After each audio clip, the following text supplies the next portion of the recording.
అంశం వచ్చేసి కేటగిరీషన్ వారీగా పనుల వివరాలు. 4వ 14వ అంశం వచ్చేసి సంతకాలు లేకుండా చేస్తే చేయాలి కదా, మీకే చేయాలి. వీళ్ళు ఎందుకు ఇది రాస్తున్నారు? వాళ్ళు ఒకసారి తీసారంటే నువ్వు కావాల్సిన లేదో బదులు మీరు ఎఫ్ఐలు రాస్తారు. ఎఫ్ఐ లేనప్పుడు శ్రీనివాసులు ఎవరు సీఓ కన్ను పోయినాయా, ఎందుకు కన్ను పోయినా? మీరు సంతకం అలో చేస్తారు కదా. ఒకసారి బ్యాంకులో సంతకం పెట్టుకుంటే ఇన్ని డబ్బులు ఇస్తారా? ఏం ఒకసారి ఎత్తి మాస్టర్లు చూడలేరా? అంత ఓపిక లేదా? అసలు అలో చేయడమే, పోయి సంతకాలు తీసుకొని రాపో, అంతవరకు అలో చేయదని చెప్పాలా? అంశం నెంబర్ అందుకే నువ్వు కట్టు పని నమ్మి చేసినావు. 20 వరకు సార్. 21వ అంశం సార్. చెంచి కృష్ణ వీళ్ళు వచ్చేసి నాట్ బిల్డింగ్ అని చెప్పేసి మనకి సార్ లిఫ్ట్ చేశారా కేసు? ఎవరు తీసేశారు ఇవి?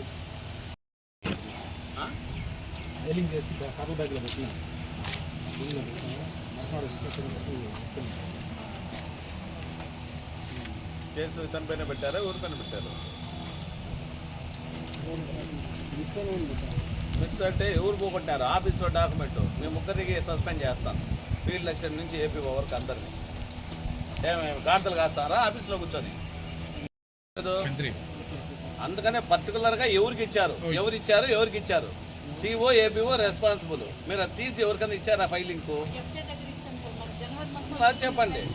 ఇప్పుడు ఎఫ్ఐ దగ్గరికి పోతే ఎఫ్ఐ మళ్ళీ తిరిగి ఇచ్చాడా?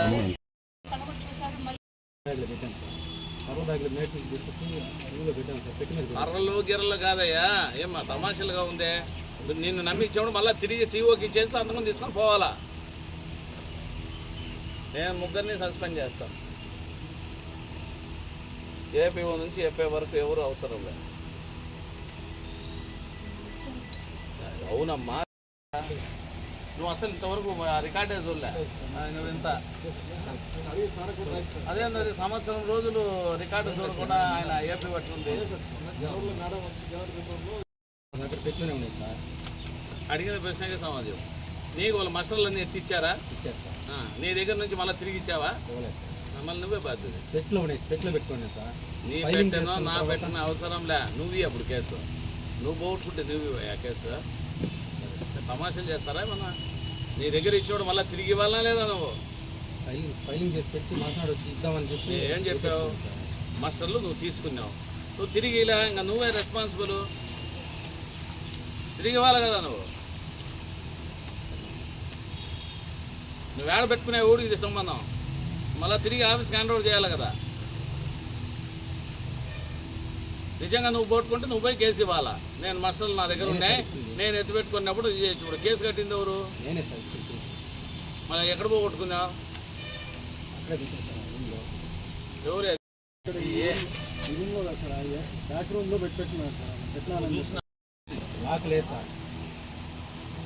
లేదంటే నువ్వు వేయకపోతే నరేగా డబ్బులు ఇచ్చాం కదా అతనికి. అది పోని ఆమె వదలాడు పడే ఎవరు చేస్తున్నారు? శివారెడ్డి చేసిన ఫోన్ చేస్తున్నారు. చేయాలి కదమ్మా. అవును, వాటర్కి ఒకటి టైడు ఏమో అసలు మీరు చేయను డబ్బులు తీస్తారు. నేను ఆమె చెప్పినాము ఫస్ట్లో ఏదో అన్నారు, మీరు చేసేస్తే నేను డబ్బులు తీస్తాను చెప్పి. అవునయ్యా, నీకు ఇచ్చినారు, నువ్వు ఇచ్చాడు మళ్ళీ జాగ్రత్తగా ఇచ్చేయాలి. ఫైలింగ్ ఎంతసేపు చేస్తావా? సంవత్సరాలు చేస్తావా? తిరిగి మళ్ళీ వెళ్ళిపోయేటప్పుడు ఆఫీస్లో సీఓకి హ్యాండ్ అవుట్ చేసి పోవాలా? వర్క్ మాకు చేసినప్పుడు మసాలాన్ని తీసుకుని ఇవన్నీ తీసుకుని పెట్లో పెట్టుకుంటాం సార్. మాకు ఎవరు ఇరు సార్ ఇలా అవన్నీ మేము జాగ్రత్త పెట్టుకుంటాం సార్. మళ్ళీ ఫైలింగ్ చేసేటప్పుడు ఆడిట్ వచ్చినప్పుడు ఫైలింగ్ చేసుకుంటాం సార్.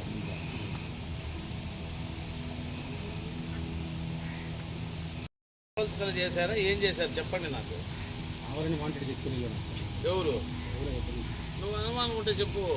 నువ్వు కాకుంటే నువ్వు నీ దగ్గర ఉండేది పోగొట్టుకున్నాడు దొంగ ఇప్పుడు కాలం. నీకు ఎవరికైనా అనుమానం చెప్పు. పోలీసులు తెలిసేంత వరకు నేను ఒప్పుకొని చెప్తున్నాను.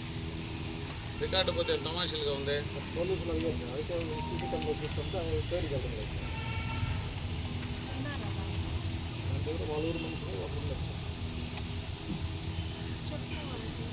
సరే, నేను సస్పెన్షన్లో పెడతా. మీ ఇద్దరికి నోటీసులు వస్తాయి. ఏపీఓ ప్రెజెంట్ ఏపీఓ కాకుండా పాత ఏపీఓని ఎందుకు పెట్టావు నువ్వు? వాడు ఏమన్నా నడుము కట్టుకొని కూర్చోంటారా? న్యూ ఏపీఓనే ప్రజెంట్ ఏపీఓనే రెస్పాన్సిబుల్. పోయినప్పుడల్లా పాతోడు మళ్ళీ వస్తారే, నువ్వు వెళ్ళిపోయినంత సంవత్సరం తర్వాత నువ్వు అబాధ్యత. రికార్డు లేదని తెలిసి పాత బాధ్యురాలు, రికార్డు ఉందని తెలిసినారు, వాడు తీసుకున్నాడని ఒప్పుకుంటాడు, పోగొట్టుకున్నాడు అతన్ని సస్పెండ్ చేస్తా నేను. తిరిగి నాకు తేలేంతవరకు ఆ సస్పెన్షన్లో ఉంటావు. మీకు ప్రెసిడెంట్ జీతాలు కూడా నాకు చెప్తున్నాను, తేల్చండి ఎక్కడుందో. మనకు ఆటలు ఆడొద్దండి, దాగుడు మూతలు కాదు. ఇన్సిడెంట్ అప్పుడే వేసేసి ఉండాలి కదా. అప్పుడే సార్ మసనాడు పోయి రిపోర్ట్ నీకు ఖచ్చితంగా తెలుసు ఎవరు తీశారు, నువ్వు చెప్పడం లేదు. తెలియదు సార్, మళ్ళీ చెప్తా సీసీ కెమెరాలు మీ ఊరు అని చెప్తాంటే కూడా మా ఊరు తిరుగుతున్నారు సార్, కానీ జూమ్ చేసి చూస్తే తెలుస్తుంది. నీకు అనుమానం ఉండాలి కదా నీ పైన. ఇప్పుడు నీ దగ్గర పోయినాయంటే నిన్నేదో బదనాం చేయాలని ఎవడో చేశారు. ఎవరు చేశారో పట్టుకో చెప్తున్నాను.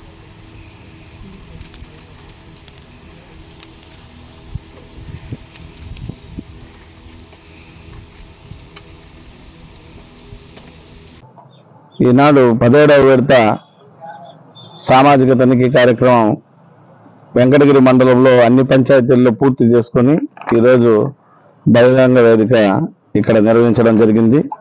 దీనిలో 20 గ్రామ పంచాయతీలు ఉన్నాయి. ఈ మండలంలో 20 గ్రామ పంచాయతీలకు చేరి ఉపాధి హామీ కూలీలకు 6,34,65,305 రూపాయలు చెల్లించడం జరిగింది. ఇది 24-25 ఆర్థిక సంవత్సరంలో. అలాగే పంచాయతీరాజ్ శాఖ ద్వారా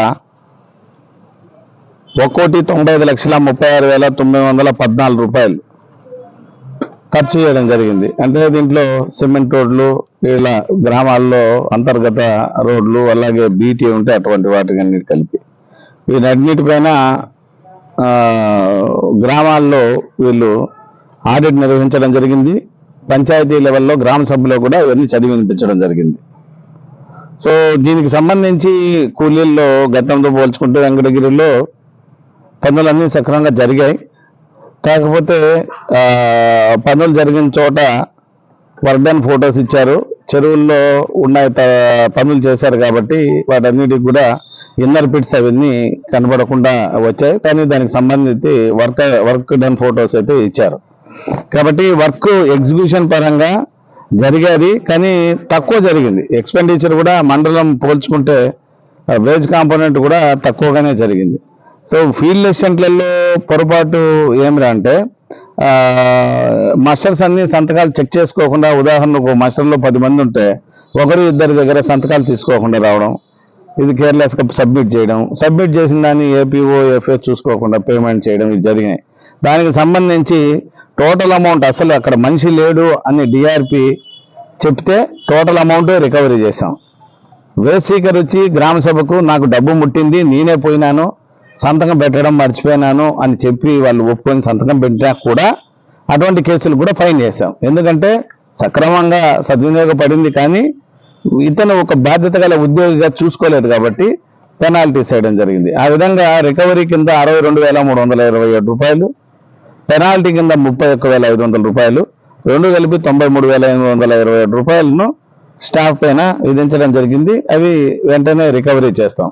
యాక్చువల్గా ఎలా అంటే గత సంవత్సరంలో కూడా చేసినా కూడా ఎప్పటికప్పుడు ఆ ఇయర్ ఇమ్మీడియట్గా ఒక 1 వీక్ లోపల రికవరీ పైన చర్యలు తీసుకోవడం జరుగుతుంది. లేదంటే కాంట్రాక్ట్ రెన్యువల్ కూడా మేము ఇవ్వం.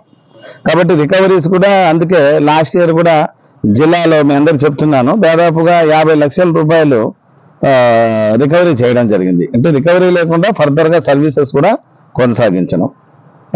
కాబట్టి ఈ విధంగా వర్క్స్ అయితే బాగా జరిగాయి. ఈ చిన్న చిన్న లోటుపాట్లు కూడా లేకుండా జరిగేటట్టు చేయమన్నాం. ఇది కాకుండా ఇప్పుడు పారవోలు అనే గ్రామ పంచాయతీలో రికార్డు కనపడలేదని చెప్పారు. దానికి సంబంధించి రికార్డు గురించి ఇక్కడ ఓపెన్ ఫోరంలో నడవడం జరిగింది. గతంలో ఉన్న ఏపీఓ రికార్డు హ్యాండ్ ఓవర్ చేశారు. ప్రస్తుతం రికార్డు కూడా ప్రెసెంట్ ఏపీఓ నుంచి ఫీల్డ్ అసిస్టెంట్కి పోయింది. ఫీల్డ్ అసిస్టెంట్ వెరిఫై చేసి నేను పక్కన పెట్టినాను, మాయమైంది అంటారు. కాబట్టి బాధ్యుడిగా తిరిగి ఎన్నిక ఇవ్వలేదు కాబట్టి సంబంధిత ఫీల్డ్ అసిస్టెంట్ పైన చర్య తీసుకోవడం జరిగింది. అలాగే APO and computer operator, main custodian వీళ్ళిద్దరు అనమాట. ఆఫీస్లో రికార్డుకు కస్టోడియన్, వాళ్ళకు కూడా ఛార్జెస్ ఫ్రేమ్ చేయడం జరుగుతూ ఉంది. కాబట్టి ఈ ముగ్గురు బాధ్యులైన వాళ్ళకి ముగ్గురు పైన కూడా చర్య తీసుకోవడం జరుగుతుంది. దానికి పోలీసుకు కూడా ఎంక్వైరీ కోసం ఎఫ్ఐఆర్ ఇచ్చాం. సో పోలీస్ స్టేషన్లో కూడా కేసు బుక్ చేయమని చెప్పి ఇది దాదాపు నా నోటీస్కి వచ్చిన వెంటనే చెప్పాము. గత మన నెలలోనే కేసు కూడా రిజిస్టర్ చేసి తెచ్చిచ్చారు. సో పోలీస్ ఎంక్వైరీలో తేలుతుంది. తేలకపోయినా అఫీషియల్గా ఖచ్చితంగా మనం దానిపైన ఏం చేశామంటే ఆన్లైన్లో ప్రతి మస్టర్ మనకు వస్తుంది. మస్టర్స్ అన్ని కూడా ఆన్లైన్లో ఉన్న మస్టర్స్ ప్రింట్అవుట్స్ ఇచ్చి వెరిఫై చేయించడం జరిగింది. ప్రతి మస్టర్ను కూడా డోర్ టు డోర్ వేసీకర్ వారిగా డిఆర్పీ చూశారు. వర్క్లు అయితే తప్పులు ఏం జరగలేదు, వర్క్లు సక్రమంగా ఎగ్జిక్యూట్ అయ్యాయి, వేసీకర్స్కి డబ్బులు పోయింది. కాబట్టి దానిపైన సివియర్ పనిష్మెంట్ అనేది లేదు. ఖచ్చితంగా రికార్డు పోగొట్టిన నేరానికి మాత్రమే వీళ్ళ ముగ్గురిపైన చర్య తీసుకోవడం జరుగుతూ ఉంది. బట్ తప్పులైతే ఆన్లైన్ మస్టర్స్ ఎలా ఉన్నాయి, ఎందుకంటే ఉపాధి హామీ పథకంలో మనము మాన్యువల్గా చేసేది ₹1 కూడా ఉండదు, అన్ని ఆన్లైన్లో కనబడతాయి. ఆన్లైన్ మాస్టర్స్ అన్ని తీసుకొని వెరిఫై చేశారు కాబట్టి there is no fraudulent activity in the panchayat. కాబట్టి ఏమీ లేదు. కాబట్టి అక్కడ మనము దానిపైన వివరాల్లోకి వెళ్ళలేదు. పోగొట్టిన దానికి మాత్రం చర్య తీసుకోవడం జరిగింది. అలాగే ఇంక ఈ సందర్భంగా